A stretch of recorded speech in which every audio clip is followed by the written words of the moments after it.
morning, gentlemen. It's wonderful to have you here. Distinguished panelists, we are very thankful that you're with us. Students, faculty, staff, thank you all for coming. Before I begin, I want to take this opportunity to thank the person responsible for setting up this panel, and that is Michelle Martella. Michelle, stand up, please. Please. Thank you, thank you, thank you. It's wonderful that we have distinguished people from industry willing to come in the middle of the day and speak to you about what their expectations are as far as you're concerned at the career fairs, what your expectations of them should be, and just basically how to navigate a career fair, all right? So, but it takes a lot of effort, and Michelle is extreme. She is the one who put this all together, all right? Also, just before we get going, I need to go through some logistics for the career fair. Seniors, you are at the career fair from 8:15 through 9-ish, all alone. Then you stay for the rest of it. So your time is 8:15 to 11:15. Juniors, freshmen, please be down at the career fair by about 9 o'clock. Okay, we wanted to give the seniors time to be able, without a lot of distractions, to be able to talk to these various companies because they're looking for full-time positions. You are looking for internships. Is it less important? No, it's not. It's just that they need time to be able to get full-time positions. So, juniors and freshmen, will you please be down there by about 9 o'clock? From 8 to 9, you are in your shop, okay? You will appear at the career fair in classroom dress. Once again, that is a jacket, tie, dress pants with a belt, dress socks, and regular shoes. The good news is that tomorrow it's supposed to be sunny and warmer, so that's good news. So anyway, at 11:15, then I'm going to bring the vendors up here to eat lunch. You eat lunch at the regular time. And then from 1 to 4, you have presentations, okay? There will be booklets available to you that will have who is presenting where and at what time. So please make sure you look at this. All right? I sent you out last week the list of the vendors who will be attending this career fair. Please do some research on companies that you are interested in, okay? Don't just show up at a company and not know anything about what they do. That's not a good way to start. Remember, it's always a good firm handshake. You look the people in the eye. Got it? So seniors, you will stay for the whole time. Juniors, you'll be there, and freshmen from about 9-ish to 11:15. You should have at least a dozen resumes with you, all right? At least, okay? There is resume paper available to you up in the library. Okay, so make sure that you have a goodly number, all right? And then you can also find the list of vendors on Canvas, all right? All right, those who are helping me set up, and you know who you are, okay? Please be down in Restall today by no later than 4 p.m., all right? 4 o'clock.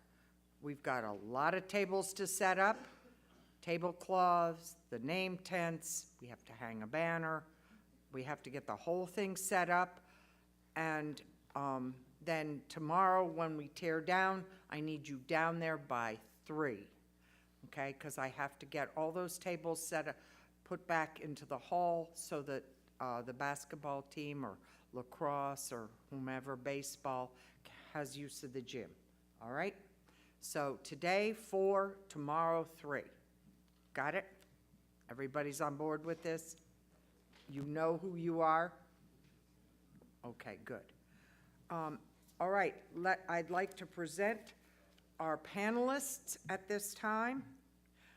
Dwayne is from Preferred Utilities Manufacturing, and next to him is Sean Poor, a graduate from 2000 from CBG.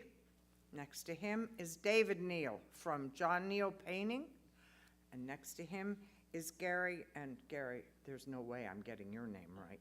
I'm so sorry, from Davie Resource Group. So, gentlemen, start with Dwayne. Okay. Good morning. So again, my name is Dwayne Bolden from Preferred Utilities Manufacturing Corporation. We're in Danbury, Connecticut, which is about 3 hours when it's not snowing and sleeting like it was this morning. We are a actual manufacturing firm in the States. It's not many of them left. And specifically in Connecticut, there's very few. But what we are excited about is the company we've built. It's been there for 100 years. Actually, next year is our 100th year.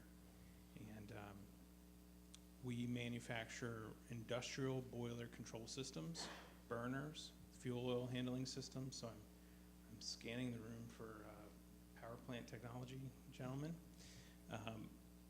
We are always looking to hire for both positions of manufacturing jobs, fabricators, machinists, and for field service technicians, mechanical engineers, sales folks, that kind of thing.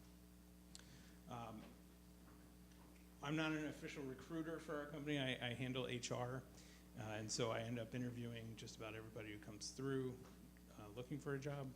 We have 104 employees, and I'm building some context here so you kind of understand who our company is, but of those 104 employees, 48 have been with the company 10 years or more.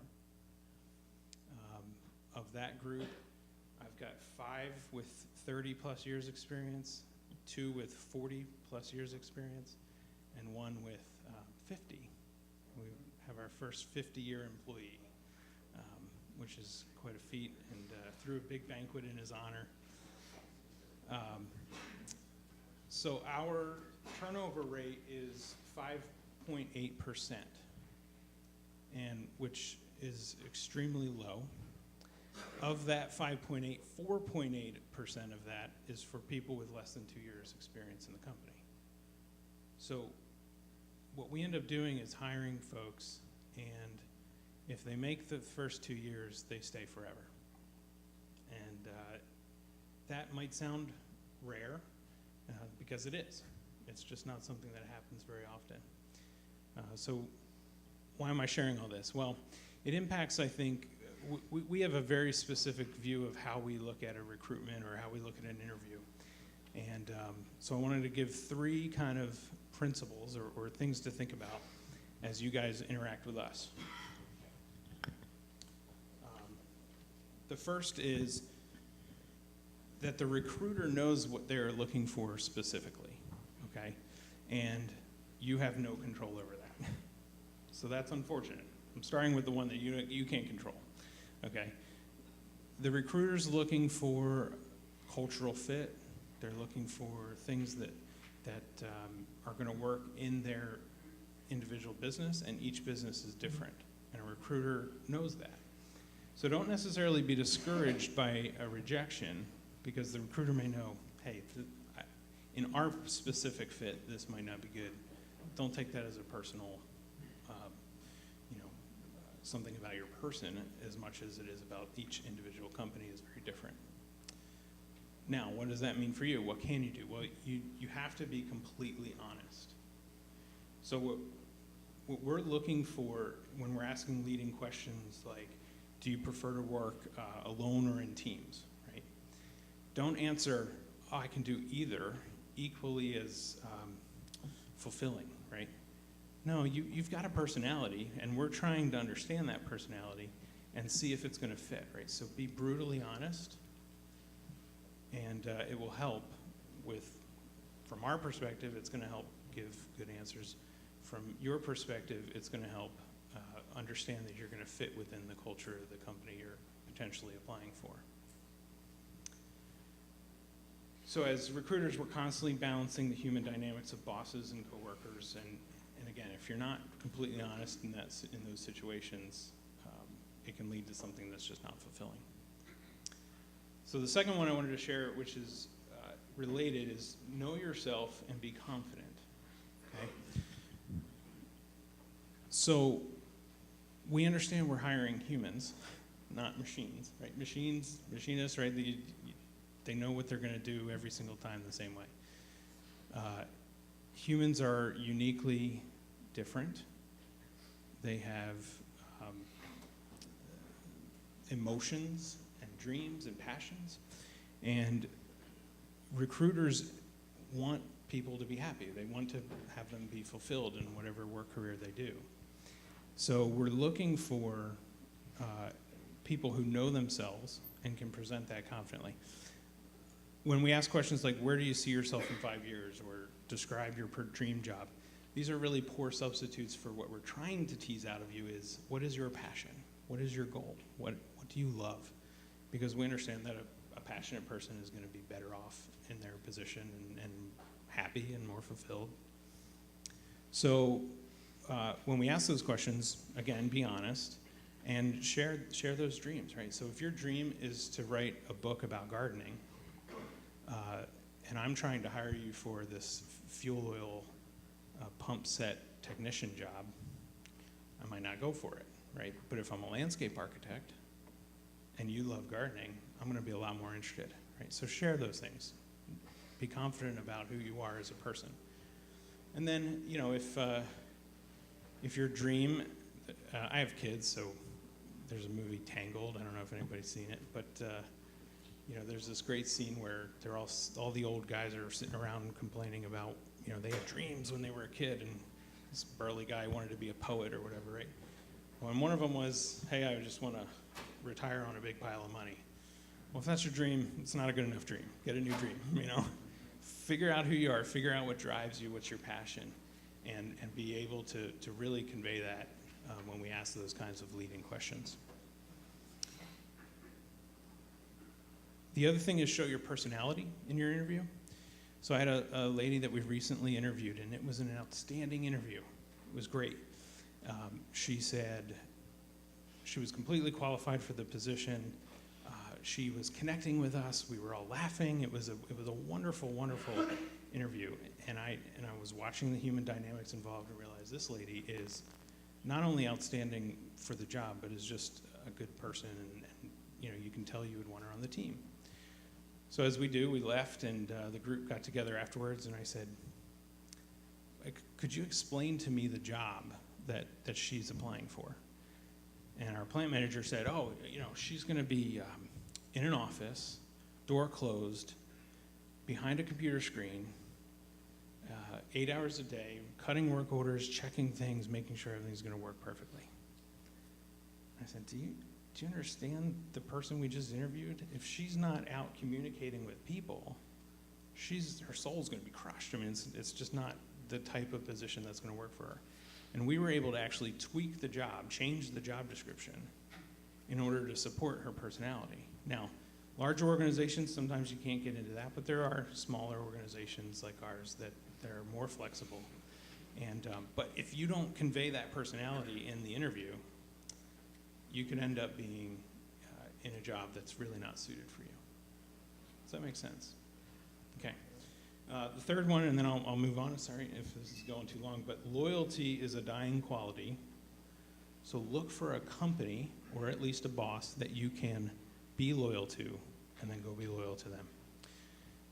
When I go to HR conferences, it's often about 40 and 50-year-old people sitting around complaining about millennials and what are we now, Gen Zers, and they're the I generation. You are entering a workforce that is notoriously looked down upon. To be honest with you, the complaints are fairly justified. The folks your age are generally entitled, extremely self-centered, okay? This presents a problem because I don't believe Williamson produces people with those qualities. But I do believe that when you're hiring 100 people within your age group in these large organizations, they now have to change their policies to support this kind of mentality. So that does present a problem, right? So how do you do it? Well, there are still companies out there that work on a strong loyal basis. This is why I shared our statistics, right? Why would we have such a low turnover rate? Why would we have almost no one leaving our company? And I think it's because we treat people loyally.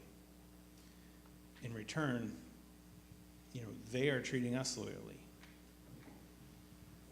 The only way you get that is if you catch the vision, both of the culture, something about that company that you can grab hold of and say, I want to be a part of that, long term, right? Your contemporaries are making a game out of being inconsistent in their career.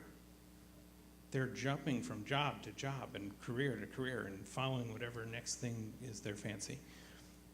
If you read Everyday Millionaires, Millionaire Next Door, Rich Dad, Poor Dad, all these books, they all say the same thing. To build wealth, it's consistency over time. So find a company that you can truly love, find it that you can connect with, whose culture is built on the loyalty structure, and then invest in them.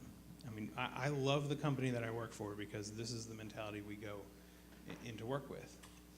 And so approach the interview as if you're interviewing the company. Ask questions of them, ask what their turnover rates are, ask those kinds of things that say, why do people leave, right? As much as we are interviewing you, you are interviewing us. Because if you get into a job that you're miserable in, no one is suited by that. All right, that's all I had.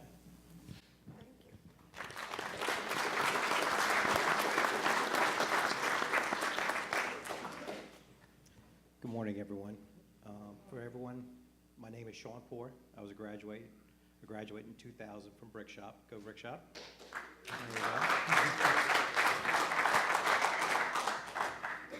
So I've been very fortunate, one, to have a very prosperous career after Williamson, and number two, to be invited back to give back to Williamson and have this opportunity to speak with you.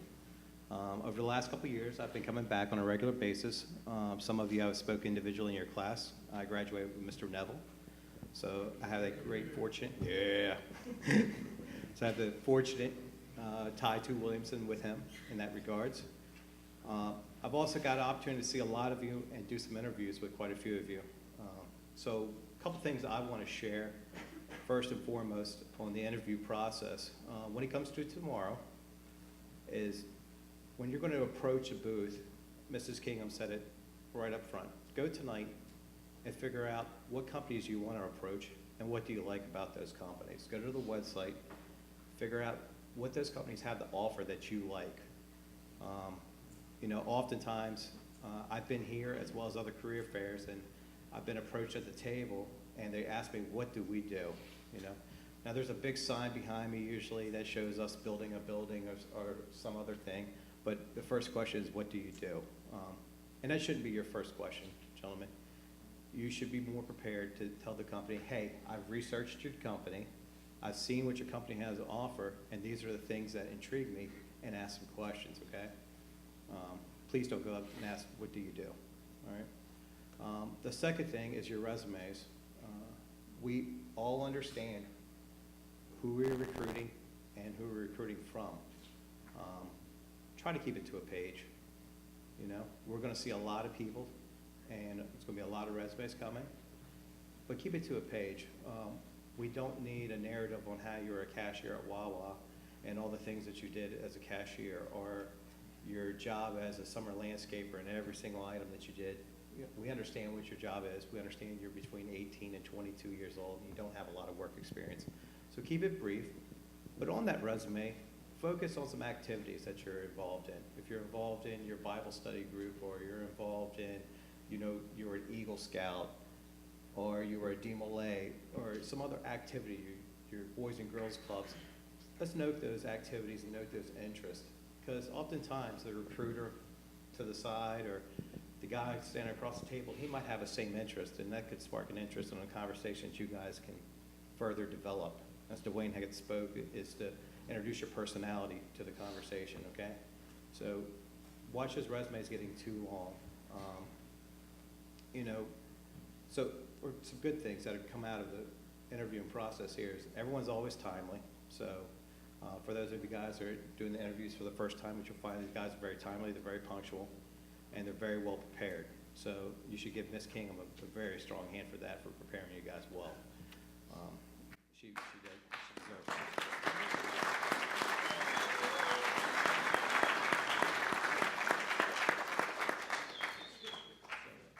Lastly, Dwayne touched on it, and I'll touch on it as well, is when you're looking for a company, you need to really look for a company and their culture, and understand what the company's culture is. What are their values? Similar to our values here at Williamson with Vitus, you need to look at the company, see what are their values, and do those values align with your core values?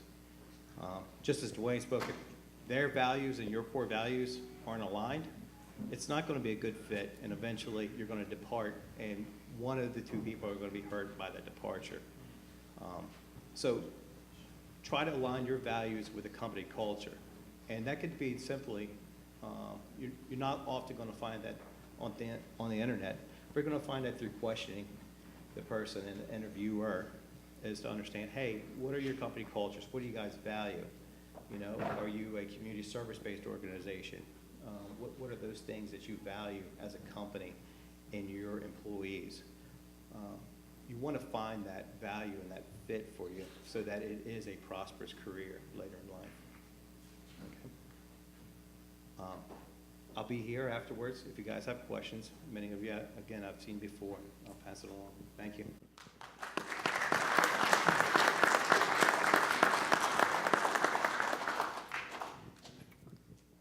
Good morning, and thank you for having us here. I've done the career fair probably 4 or 5 times, and this is my first time doing the panel. And I'm from a company that's local. We're based in Ardmore. We started in Lower Marion out of my father's, or my house I grew up in, which is, our first shop was our garage, and now we have 2 shops and 40 employees, and we've been in business for 43 years. And I'll touch on something that was mentioned earlier about the trades being not a dying industry, but the skill level is suffering a little bit because there aren't as many people interested. And our tagline is the sign of craftsmanship. So we don't want our employees to think of themselves as painters, but as craftsmen, because there's another level beyond just saying, even thinking of yourself as a painter versus a craftsman is a different mentality. Most of our employees, we have employees that have been with us 30 years, 40 years, on average 15 plus. We have a very low turnover rate. We do offer what I think are the most comprehensive benefits from any painting contractor. I'm in a network with contractors throughout the whole country, and I would say we're in definitely the top 5% in terms of what we offer. So, when you're researching companies, that's something to think about too, because a lot of people don't understand a 401k or health benefits. All of our foremen have company trucks. They don't pay for gas. They don't pay. There's things that, on a financial side, people don't think about that are major benefits. They can be $10,000, $20,000 a year or more, and you quantify it. what I was thinking when I came on my ride up here, I gave myself a little buffer because of the weather. It's usually about a 30-minute drive, so I gave myself an extra 15.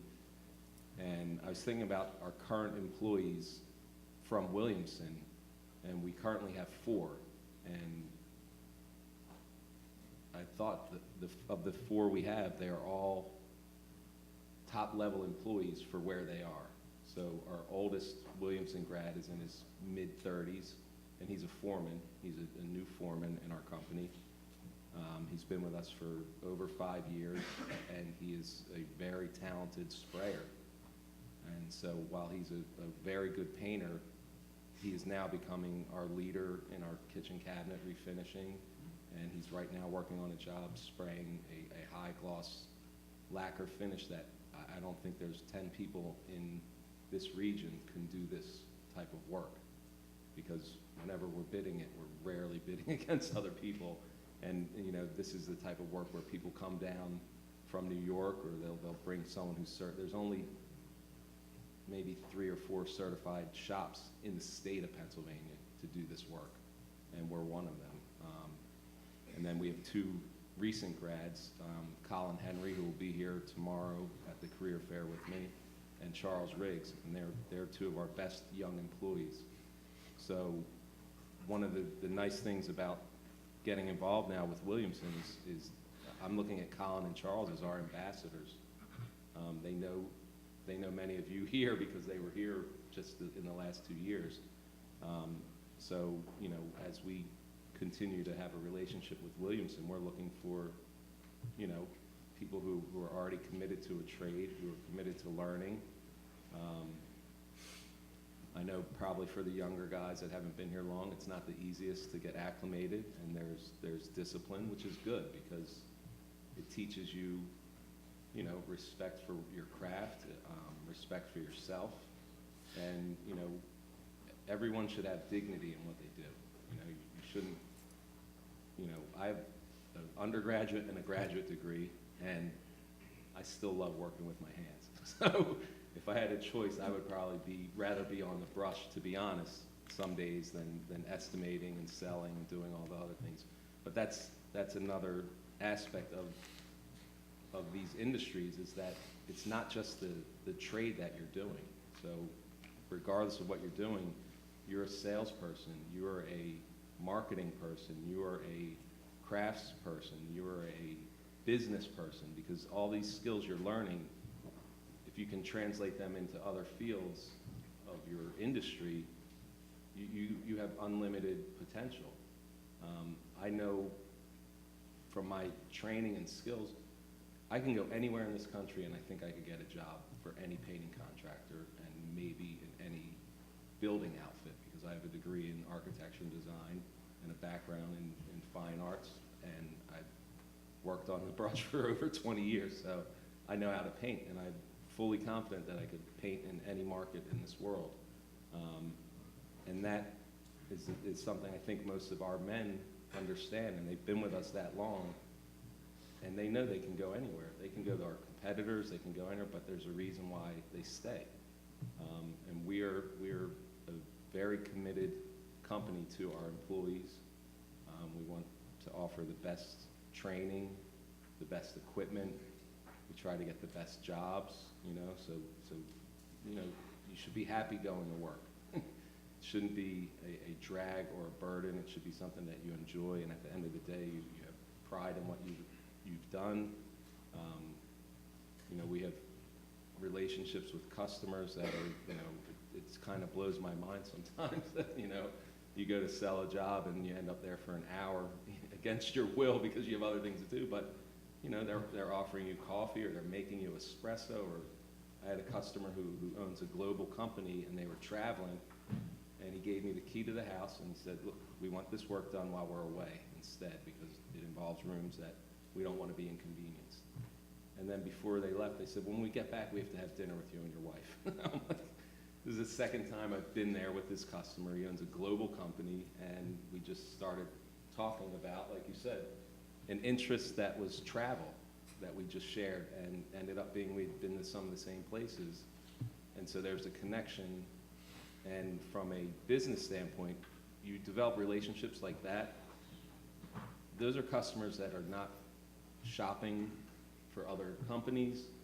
They have established a relationship, a trust, and a level of confidence that, you know, that they're telling all their friends. You know, they're telling people. And so for you guys, be prepared. Show an interest in yourself and in your craft, because you're always going to be learning.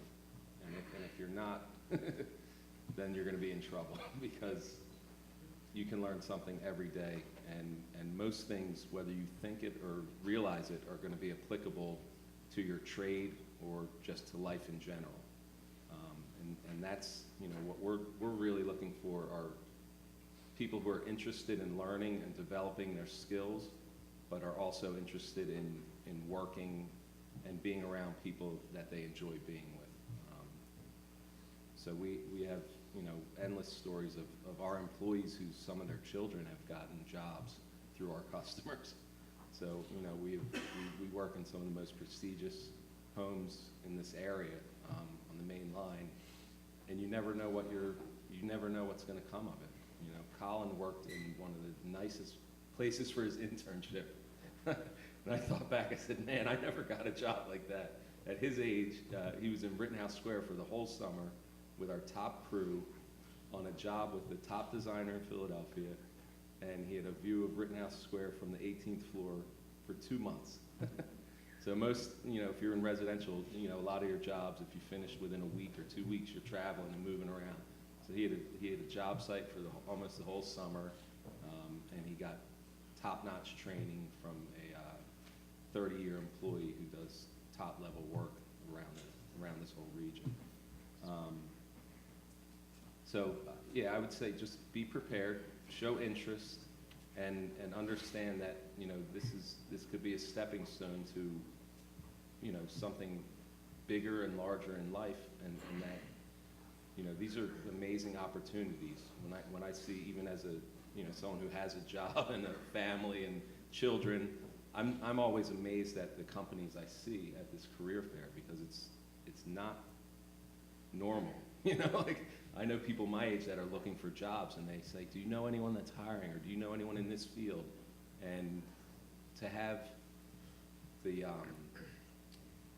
vast amount of companies here that are specific to what you're studying and what you're looking to do is very rare. You know, you go to a high school or a college career fair, and it's scattered with everything, right? It's just like too many choices almost, and you have, you know, specific skills and specific companies that are looking, you know, to recruit you. So, you know, take some time and think about that, like what opportunity is in front of you tomorrow, and while you're here, because, you know, there's, like I said, we have 4 employees now out of 34 painters, and we have 4 carpenters that are Williamson grads, and they're all doing amazing. This is an industry where it's seasonal for us. You know, in the winter, sometimes you have to lay people off because there's not enough work, because you're limited to inside work. Right now, we have everyone working, and our youngest guys are working right now, which is, to me, is amazing. But they're also earning it. They show up on time, they do great work. We have customers that love some of them, and that's a personality thing. So it's if you have the skill and you can engage with people, you're ahead of most of the people in your trade. And so I'll leave it. Thank you.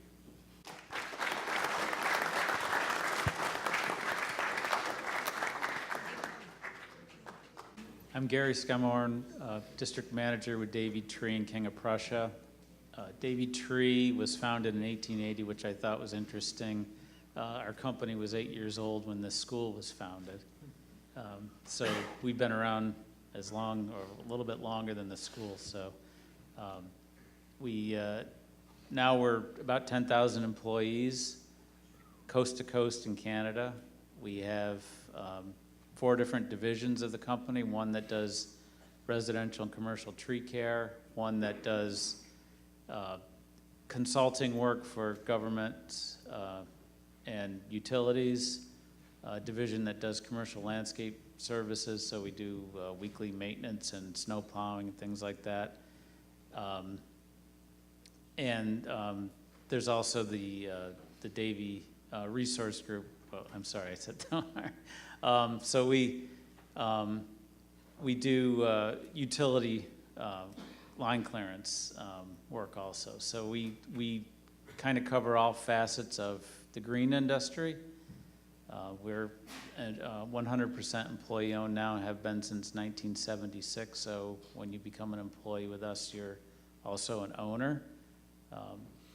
The company promotes from within, so most of the upper management of the company started out much like yourselves, getting out of school, having a passion for the green industry, and then working their way up through to the upper levels. So when you start with the company, this is just the beginning. I've been with the company 28 years. I started out climbing trees, and I've worked my way up to district manager through that process. It's one thing I will say, the best thing you could do is enjoy the years of work while you're doing it. You'll learn a lot. A lot of people today, they feel like they should be in charge right when they get out of school, and it just takes time. You have to learn the business so that you're better able to manage others when you reach that level. All I could say about the type of people we're looking for is a passion to work. You know, the love of trees is something that I found when I was 18 years old, and I've never looked back. I had some other thoughts of careers early in my teens, and started as a summer job, and I just really fell in love with it. So I'm sure you guys that are studying in landscaping probably have that same type of passion, and that's what we're always looking for is people that really want that.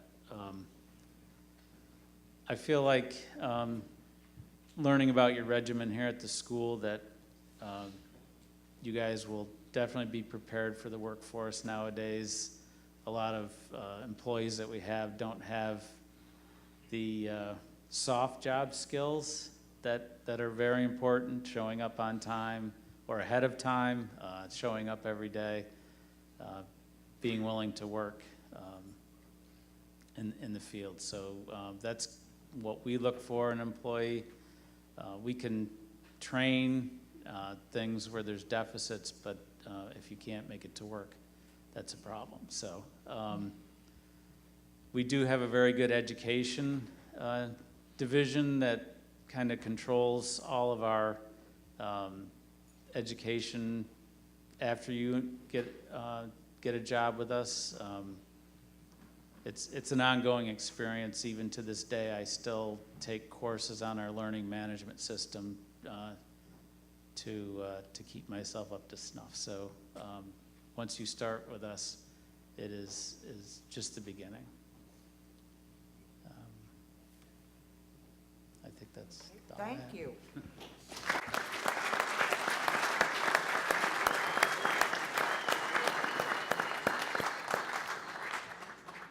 Gentlemen, do any of you have questions you would like to ask of any of our panelists?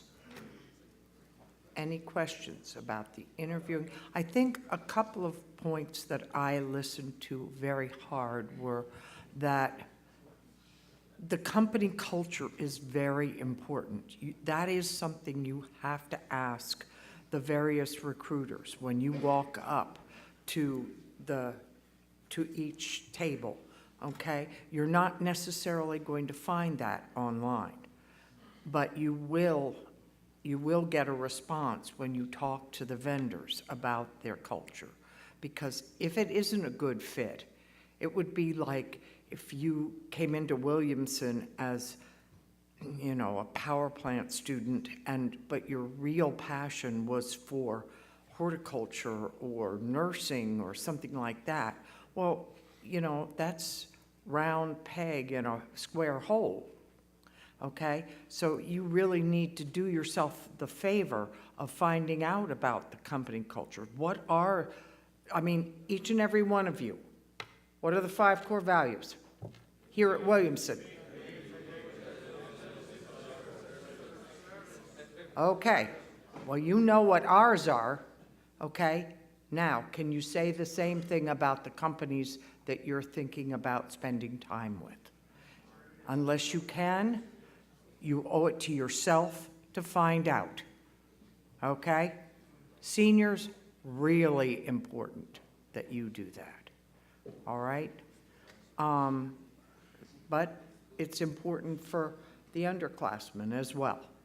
So are there any questions that you have that you'd like to address to any of our panelists at this time? No, you're all good? You're all ready for tomorrow? Yes, sir. Okay. Just stand up.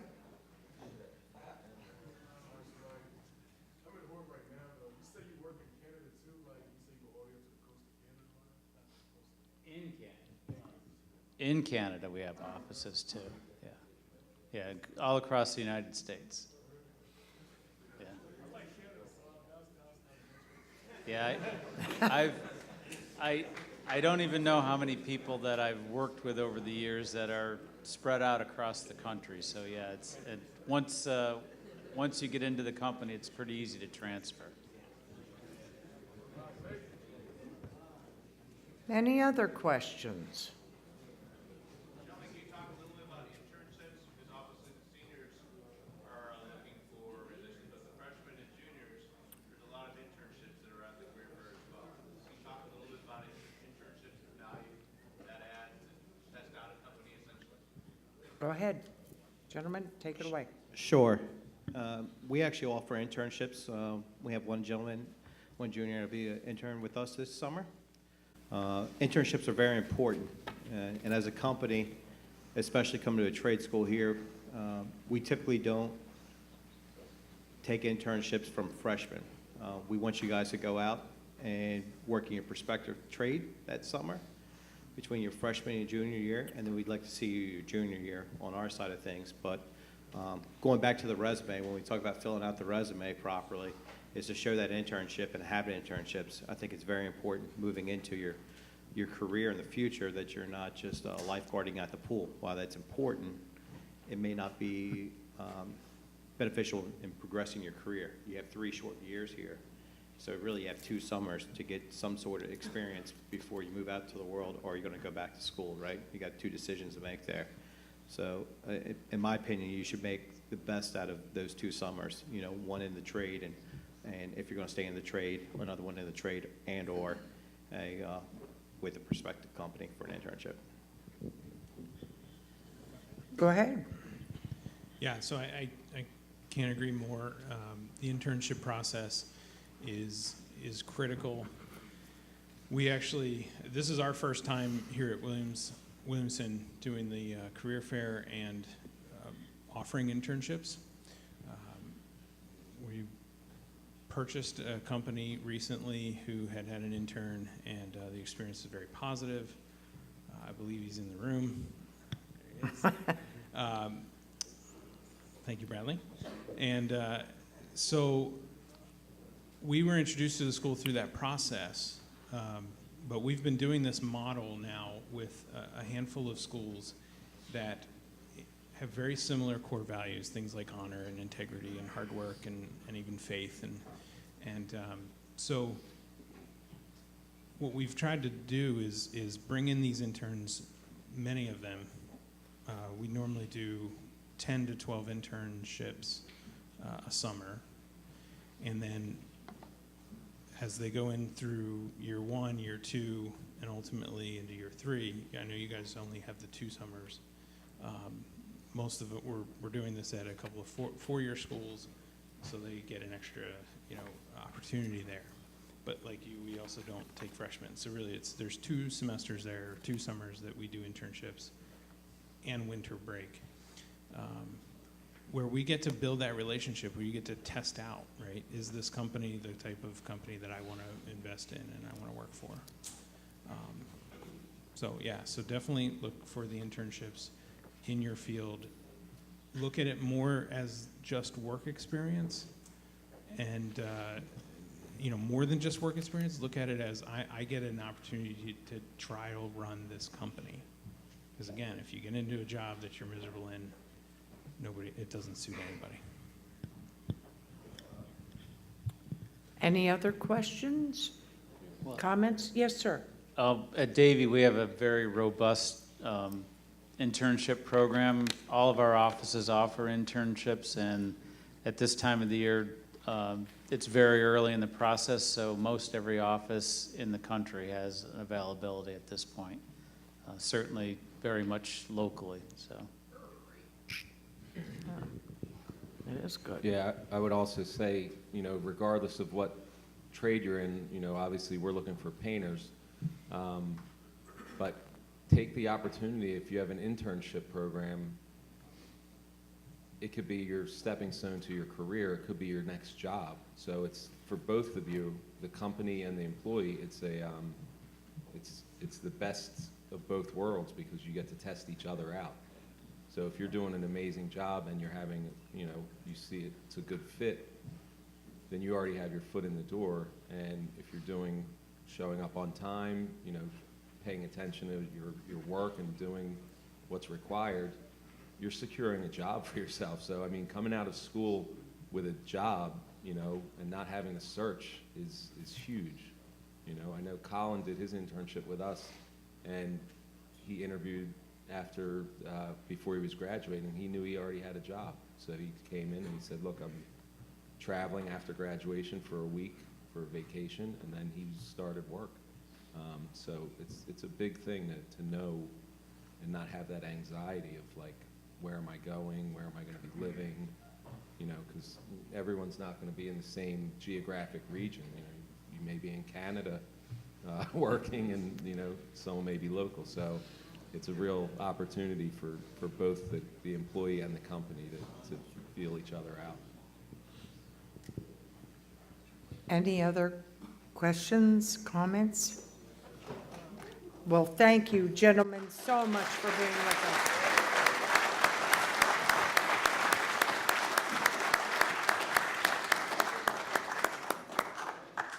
All right, gentlemen, thank you. I will see you all tomorrow.